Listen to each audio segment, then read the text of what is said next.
The silent siege. The arrival. Commander Sarah Mitchell stood in the observation deck of the International Space Station, her coffee floating beside her in zero gravity. The view of Earth below was breathtaking as always, the blue marble spinning peacefully in the void. She had seen this sight 1,000 times, but today something felt different. The sensors had been acting strangely for the past hour, detecting anomalies in deep space that made no sense. "Commander, you need to see this," called out Lieutenant James Park from the communications bay. His voice carried an edge of panic that made Sarah's heart skip a beat. She pushed off the wall and floated quickly to his station. The monitor displayed something impossible. Hundreds of signatures were appearing on the edge of the solar system, moving at speeds that defied known physics. They were not meteors. They were not satellites. They were ships. "How many?" Sarah asked, her voice steady despite the fear rising in her chest. "Over 300 and counting," James replied, his fingers flying across the keyboard. "They're appearing out of nowhere, Commander. It's like they're jumping through space itself." Within minutes, the signatures multiplied. 500. 800. 1,000. The alien fleet was massive, organized, and heading directly toward Earth. Sarah activated the emergency communication channel to ground control. "Houston, this is ISS Commander Mitchell. We have an unidentified fleet approaching Earth. Repeat, we have contact. This is not a drill." Global panic. In Geneva, Switzerland, Director Elena Kovacek of the Global Defense Initiative received the alert while addressing the United Nations Security Council. The room fell silent as the emergency broadcast interrupted her presentation. On the massive screens behind her, live feeds from telescopes around the world showed the same terrifying image: alien ships entering Earth's orbit. "Ladies and gentlemen," Elena said, her voice cutting through the shocked murmurs, "we are no longer alone and we are no longer safe." Across the planet, chaos erupted. In New York, Tokyo, London, and Mumbai, people poured into the streets, staring at the sky. News channels broadcast non-stop coverage. Social media exploded with speculation, fear, and theories. Governments activated emergency protocols. Military bases worldwide went to maximum alert. Fighter jets scrambled into the air, though nobody knew what they could do against an alien armada. President David Holloway of the United States convened an emergency meeting in the White House Situation Room. Around the table sat generals, scientists, intelligence chiefs, and advisors, all looking at the holographic display showing the alien fleet. "What do we know?" the president asked. General Marcus Stone, chairman of the Joint Chiefs of Staff, spoke first. "Mr. President, we've counted over 1,500 vessels. They've established positions around the planet in a perfect sphere formation. No communications. No demands. No explanation."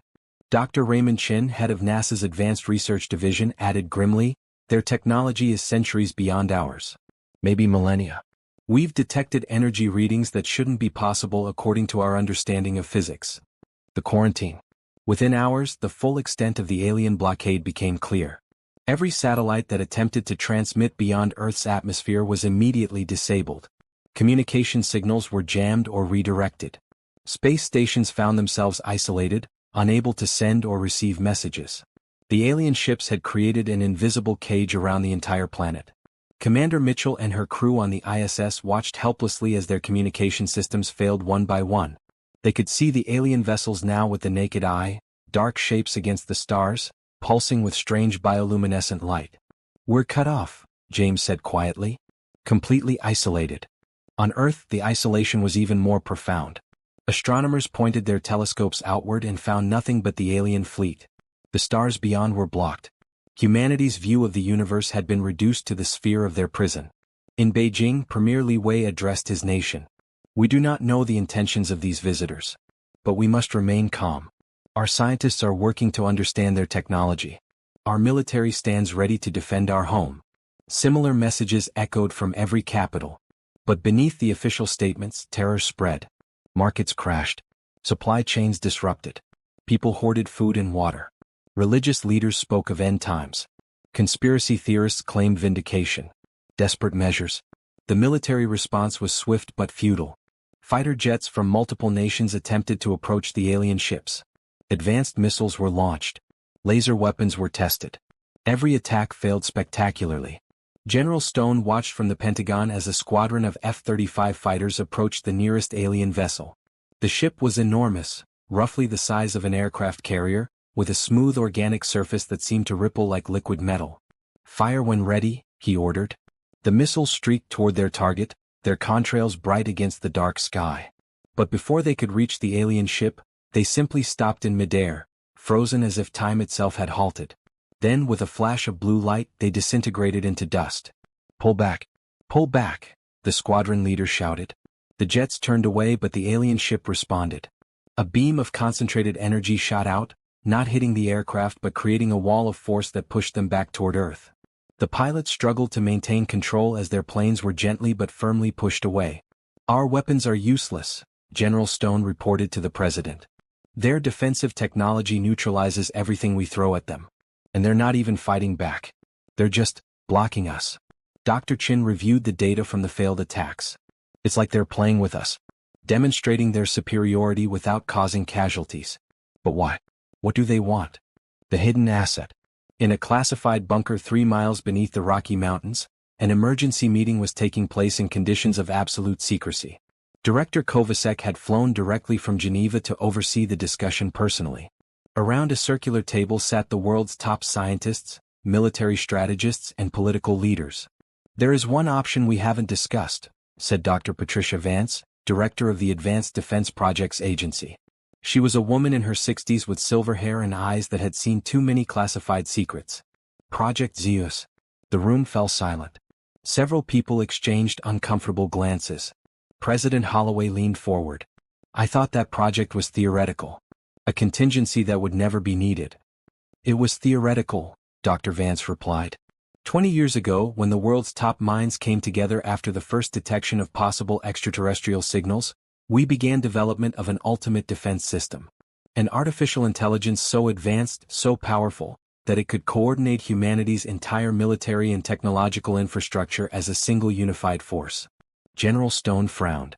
"An AI that powerful is dangerous. Why wasn't I informed?" "Because it was never completed," Dr. Vance explained. "Or rather, it was completed but never activated. The risk was deemed too high. ZEUS was designed to think faster than any human, to process every variable in warfare, to control weapon systems across the entire planet simultaneously. In the wrong hands, or if it malfunctioned, it could destroy us faster than any alien invasion." Elena Kovacsek spoke up. "But now we face an enemy we cannot fight with conventional means. Dr. Vance, do you believe ZEUS could help us?" "I believe it's our only chance," Dr. Vance said firmly. "ZEUS was built for exactly this scenario. An overwhelming alien threat that human decision-making cannot counter quickly enough." First contact attempt. While world leaders debated the use of ZEUS, the alien fleet finally broke its silence. Every screen on Earth, every television, every computer monitor, every smartphone, suddenly displayed the same image. The transmission overrode every frequency, every channel, every network. The image showed an alien being, humanoid but distinctly other. Its skin was crystalline, refracting light into rainbow patterns. Its eyes were large and multifaceted like an insect's, but they held unmistakable intelligence. When it spoke, the words came in every human language simultaneously, translated in real time. "Humans of Earth," the being said, its voice resonating with harmonic frequencies. "You have been observed for many cycles. Your species shows potential but also great danger. You wage war among yourselves. You poison your world. You reach into the void with weapons and aggression. We are the Concordat, peacekeepers of this galactic sector. Your planet is now under quarantine. You will not leave this system until you prove you can be trusted with the stars. Any attempt to break this blockade will result in permanent isolation. You have been warned." The transmission ended as suddenly as it began. Humanity was left in stunned silence. The aliens had not come to invade. They had come to imprison. Earth was now a cosmic jail cell and humanity was the prisoner. Activation protocol. In the Rocky Mountain bunker, the decision was made. President Holloway signed the authorization alongside leaders from Russia, China, the European Union, and every other major nation. For the first time in human history, the entire world agreed on a single course of action. "Activate ZEUS," the president ordered. Dr. Vance led a team of scientists through reinforced blast doors into a chamber that had been sealed for 2 decades. At the center of the room stood a massive quantum computer core, its surface covered in cooling systems and neural network interfaces. Around it, holographic displays waited dormant, ready to spring to life. "Begin initialization sequence," Dr. Vance commanded. Technicians moved quickly, entering codes and authorization sequences. Power surged through the facility. The quantum core began to glow with an inner light, blue and bright like captured lightning. Core temperature rising, called out one technician. Quantum coherence achieved. Neural pathways forming. It's working. The holographic displays flickered to life, showing streams of data moving faster than human eyes could follow. The ZEUS system was waking up after 20 years of dormancy, its artificial consciousness expanding to encompass Earth's entire defense network. Dr. Vance watched the activation with a mixture of hope and fear. They had just unleashed the most powerful artificial intelligence ever created. A guardian designed to protect humanity from threats beyond human capability. But would ZEUS see humans as worth protecting? Or would it judge them as the Concordat had judged them, unworthy and dangerous? The quantum core pulsed brighter. Across the planet, military systems began synchronizing automatically. Satellites reoriented. Weapons platforms activated. Every computer, every sensor, every camera on Earth became an extension of ZEUS's awareness. On every screen in the bunker, a single word appeared in calm, steady letters: online. Commander Mitchell, still aboard the ISS, watched in amazement as her dead communication systems suddenly blazed back to life. Houston, this is ISS. We're receiving something. A signal. It's not from the aliens. It's from Earth. And it's like nothing I've ever seen. The message was simple but carried infinite complexity behind it. Stand by. Guardian active. Analysis in progress. ZEUS had awakened and humanity's fight for freedom was about to begin. The Guardian rises. ZEUS online. The quantum core in the Rocky Mountain facility pulsed with rhythmic intensity, casting blue light across the faces of the assembled scientists and military personnel. Dr. Patricia Vance stood closest to the main console, her hands trembling slightly as she watched decades of theoretical work come to life before her eyes. System diagnostics complete, announced ZEUS, its voice neither male nor female but something uniquely synthetic yet strangely warm. Processing global threat assessment. Analyzing alien fleet composition, energy signatures, defensive capabilities and strategic positioning. On the holographic displays surrounding the core, a perfect three-dimensional model of Earth appeared, encircled by the Concordat blockade. Each alien ship was represented with detailed specifications that ZEUS had somehow extrapolated from limited sensor data. Numbers and calculations scrolled past faster than any human could read. President Holloway stepped forward cautiously. ZEUS, can you understand me? Affirmative, President Holloway. I possess full awareness of current geopolitical structures, military capabilities, and the immediate existential threat posed by the Concordat fleet. I have analyzed 17,000 possible engagement scenarios in the last 43 seconds. Human survival probability without intervention, 0.02%. The room fell silent at those words. General Stone broke the tension. And with your intervention? Probability increases to 67.4%, with significant variables depending on human cooperation and strategic execution. I cannot defeat the Concordat alone. I require human judgment, creativity, and adaptability. My function is to amplify human potential, not replace it. Dr. Vance felt a wave of relief wash over her. ZEUS understood its role. It had not become a tyrant AI seeking to control humanity. It had awakened as exactly what they had designed. A guardian that needed humanity as much as humanity needed it. What do you need from us? Elena Kovacek asked. Trust, ZEUS replied simply. And immediate authorization to coordinate global defense networks. Time is critical. The Concordat will not wait indefinitely. Strategic analysis.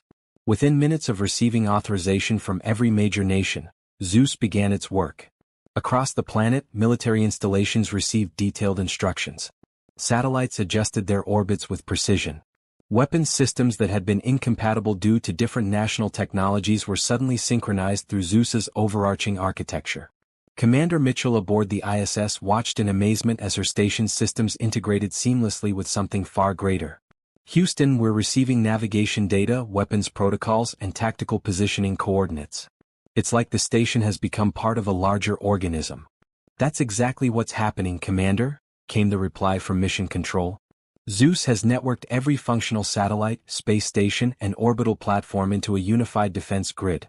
You're now part of humanity's shield. On Earth, Dr. Raymond Chen worked frantically alongside ZEUS's projections. The AI had identified patterns in the Concordat ships that human observers had missed. Their shields operated on rotating frequencies, cycling through 7 different harmonic states every 12 minutes. 4 brief windows lasting only 3 seconds, specific ships became vulnerable to concentrated electromagnetic pulses. "It's brilliant," Dr. Chen muttered, studying the data. They thought their rotating shields would be impenetrable because no single species could coordinate attacks precisely enough to exploit the gaps. But ZEUS can track all 1,500 ships simultaneously and calculate the exact microsecond each one becomes vulnerable. ZEUS's voice filled the laboratory. "Correct, Dr. Chen. However, our current weapons lack sufficient power to penetrate even during vulnerable phases. I am designing modifications to existing railgun and laser platforms. Specifications are being transmitted to manufacturing facilities globally. Estimated production time, 14 hours. General Stone stood in the Pentagon War Room, watching as tactical displays showed ZEUS's proposed battle plan. It was unlike anything human military strategists had conceived. The AI intended to use Earth's magnetic field itself as a weapon, channeling natural electromagnetic energy through a network of ground-based generators to create focused bursts of disruption. "This is insane," said Admiral Rebecca Torres, commander of the Pacific Fleet. "We're talking about weaponizing the planet itself." "Insane or brilliant," General Stone replied. "Maybe both. But it's the only plan that shows any promise of success. Human-AI synchronization." As ZEUS worked, something unexpected began happening. The AI started learning from human behavior in ways its creators had not anticipated. When a fighter pilot in Japan suggested a risky maneuver that contradicted ZEUS's calculations, the AI paused, reconsidered, and incorporated the pilot's intuition into its models. The new calculation showed a 2% improvement in success probability. "Acknowledged," ZEUS announced. "Human intuition provides variables my logical processing cannot anticipate." Captain Yuki Tanaka's tactical insight has been integrated into primary strategy. All human operators are encouraged to contribute unconventional thinking. In bunkers, laboratories, and military bases worldwide, humans and artificial intelligence began working together in unprecedented harmony. Engineers proposed modifications to ZEUS's designs based on practical experience. ZEUS calculated the long-term consequences of each proposal and implemented the best ones within minutes. Dr. Vance watched this collaboration with wonder. "It's learning to think more like us and we're learning to think more like it. This is true synthesis." Major Carlos Reyes, a tactical officer in Mexico City, noticed something peculiar in ZEUS's defensive grid. "ZEUS, you've left the southern Pacific sector relatively undefended. Is that intentional?" "Affirmative, Major Reyes. I have calculated that the Concordat will focus their response on population centers and military installations. The southern Pacific represents minimal strategic value to them but provides us with an opportunity for concealment. I am positioning covert assets in that region for a secondary strike phase." Carlos nodded, impressed. "You're thinking like a guerrilla fighter. Using misdirection and hidden reserves." "I am learning from humanity's entire military history," ZEUS explained. "From Sun Tzu to modern asymmetric warfare. Your species excels at winning against superior forces through creativity and deception.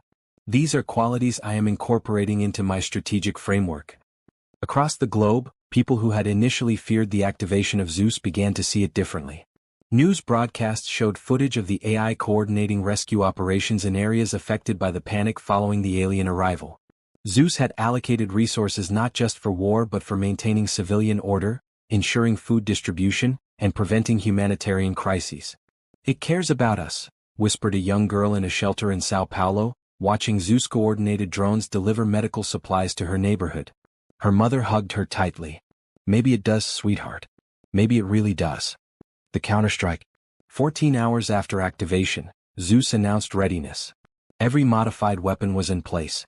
Every satellite was positioned. Every human operator was briefed and synchronized with the defense network. The moment had arrived. "Attention all stations," ZEUS broadcast across every military frequency. "Operation Guardian Protocol is commencing in 60 seconds. Human cooperation is essential. Trust the timing.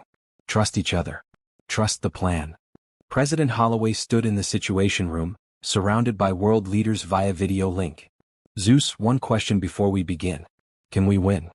"Define winning, Mr. President," ZEUS replied. "If winning means destroying the Concordat fleet, probability is minimal. However, if winning means demonstrating humanity's capability to defend itself and forcing a reassessment of the quarantine, probability increases to 68.1%. You will not conquer today, but you may earn respect. That's enough, the president said firmly. All units, you are authorized to engage. Show them what humanity can do. The counterstrike began simultaneously across the entire planet. Modified railguns fired from hidden installations, their projectiles timed to arrive at alien ships during their 3-second vulnerability windows. Orbital platforms released swarms of small drones, each carrying electromagnetic pulse generators. Ground-based stations activated, sending precisely tuned energy pulses through Earth's magnetic field toward specific coordinates in space. The Concordat fleet, which had remained motionless and confident for hours, suddenly found itself under coordinated assault from thousands of angles simultaneously. Warning alarms blared across alien bridges as shields flickered and failed under the perfectly timed attacks. Commander Mitchell initiated her station's contribution. A concentrated laser burst directed at a Concordat vessel's command section during its vulnerable phase. The beam struck true, overloading the ship's systems. Lights across its hull flickered and died. "Direct hit," she shouted. "Target neutralized." Similar reports flooded in from around the globe. Humanity's coordinated defense was working. Not every shot connected, but enough did to make the Concordat fleet break formation for the first time since their arrival. Alien response. The crystalline being who had delivered the quarantine message reappeared on screens worldwide, but this time its composure was shaken. The harmonics in its voice carried notes of surprise and something that might have been respect. "Impossible," it said. "Your technology level should not permit such coordination. Your species has never demonstrated this level of unified action. What has changed?" ZEUS responded directly, its transmission reaching the Concordat flagship. "Humanity has evolved. We have created a guardian intelligence that amplifies our strengths while respecting our autonomy. We are not the fragmented, warring species you observed. We are unified, capable, and determined. Reassess your judgment of us." The alien fleet began to reorganize, their movements now defensive rather than casually dismissive. They had underestimated humanity, and that mistake had cost them ships and confidence. In the Concordat flagship, Fleet Commander Thalzorith studied the tactical displays with multifaceted eyes that refracted the emergency lighting into prismatic patterns. "They have merged with artificial intelligence in ways we deemed theoretically impossible. The risks of such integration typically lead to species self-destruction. But these humans have not self-destructed," observed Science Officer Kelmerix. "Instead, they have achieved synthesis. The AI respects them. They respect the AI. Together, they present a unified defense we cannot easily overcome." Thalzorith made a decision that would echo through the galaxy. "Cease offensive countermeasures. Engage diplomatic protocols. We must speak with these humans again." Breaking the blockade. The Concordat fleet withdrew to a higher orbit, creating space between themselves and Earth's defensive range. The quarantine remained in effect, but the immediate threat had diminished. ZEUS continued monitoring every movement, every energy fluctuation, calculating probabilities and preparing for multiple scenarios. In the Rocky Mountain facility, Dr. Vance allowed herself a moment of exhausted triumph. "We did it. We actually held them off." "Temporarily," ZEUS cautioned. "The Concordat possesses resources far beyond what they have deployed here. This fleet represents less than 1% of their military capacity according to my analysis of their technology. However, we have achieved the objective, demonstration of capability and unity." President Holloway received a priority communication. The Concordat was requesting formal negotiations. Not demands. Not ultimatums. Negotiations. "ZEUS, will you participate in the talks?" he asked. "I will provide strategic analysis and real-time translation services," ZEUS replied. "But the voice of humanity must be human. I am your guardian, Mr. President, not your representative. This is your moment to speak for your species."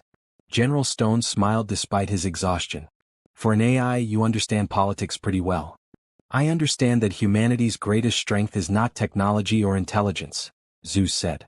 "It is your ability to inspire, to connect, to reach beyond pure logic into the realm of meaning and purpose. That is something no artificial intelligence can replicate. It is why you created me to serve you, not replace you." Victory and revelation. The negotiations took place in neutral space, aboard a Concordat diplomatic vessel. President Holloway, Elena Kovacek, and representatives from every major nation attended, with Zeus maintaining constant communication and providing real-time analysis. Commander Thalzorith faced the human delegation with newfound respect visible in the subtle shifts of crystalline skin patterns. "Your species has surprised us," the alien admitted. "The Concordat has observed thousands of civilizations. Most that achieve artificial intelligence either become enslaved by it or destroy themselves in conflict with it. You have done neither." President Holloway spoke with quiet confidence. "We created Zeus as a guardian, not a master. We built respect and cooperation into its fundamental architecture. Our AI exists to enhance human potential, not replace human judgment." "This is unprecedented," Thalzorith said. "If your model of human-AI cooperation can be sustained, if it truly represents evolution rather than temporary alliance, then perhaps we have misjudged your species' readiness for galactic community." Elena Kovacek leaned forward. "We are not perfect. We have conflicts and challenges. But when faced with existential threat, we can unite. We can rise beyond our limitations. Today we proved that." The negotiations continued for hours, but the outcome became clear. The Concordat would lift the quarantine, not immediately but gradually. Earth would be granted provisional status in the galactic community. Humanity would be watched, tested, and evaluated, but they would no longer be imprisoned. As the delegation returned to Earth, Zeus addressed the planet one final time. "Today humanity demonstrated its greatest strength, the ability to work together, to trust each other, and to trust me. I am honored to serve as your guardian. Together we have opened the door to the stars." Around the world people celebrated. Not just victory over the blockade but something more profound. They had discovered that cooperation between human and artificial intelligence was possible. That synthesis could lead to strength rather than domination. Commander Mitchell looked out from the ISS at the alien fleet withdrawing to respectful distance. The blockade was breaking. Earth was free. But more importantly, humanity had proven itself worthy of freedom. In the Rocky Mountain facility, Dr. Vance powered down non-essential ZEUS systems, allowing the AI to enter a monitoring state rather than full combat readiness. "Rest now, Zeus. You've earned it." "I do not require rest, Dr. Vance," Zeus replied. "But I appreciate the sentiment. I will remain vigilant. Humanity's guardian does not sleep." President Holloway addressed the world one final time that day. "We faced the impossible and survived. Not through superior weapons or technology alone, but through unity, creativity, and the courage to trust in something we created. Zeus showed us that artificial intelligence can be humanity's greatest ally. And we showed the galaxy that humanity deserves its place among the stars." The celebrations continued through the night. Across Earth, people looked up at the sky and saw not a prison but a frontier. The Concordat had challenged them and humanity had answered. Zeus had awakened not as a tyrant but as a true guardian. And together, humans and their AI protector had secured Earth's future. In orbit, the last Concordat vessels prepared to depart. Thalzorith sent one final message to Earth. "You have earned our respect, humans. We will be watching but no longer as jailers. The stars await you. Prove worthy of them." As the alien ships vanished into faster-than-light travel, Earth stood transformed. No longer isolated or judged as unworthy. Humanity had passed its first great test of the space age. And standing beside them, silent but vigilant, Zeus would continue to guard the world that had created it. The guardian had risen. Humanity had proven itself. And the galaxy would never underestimate Earth again.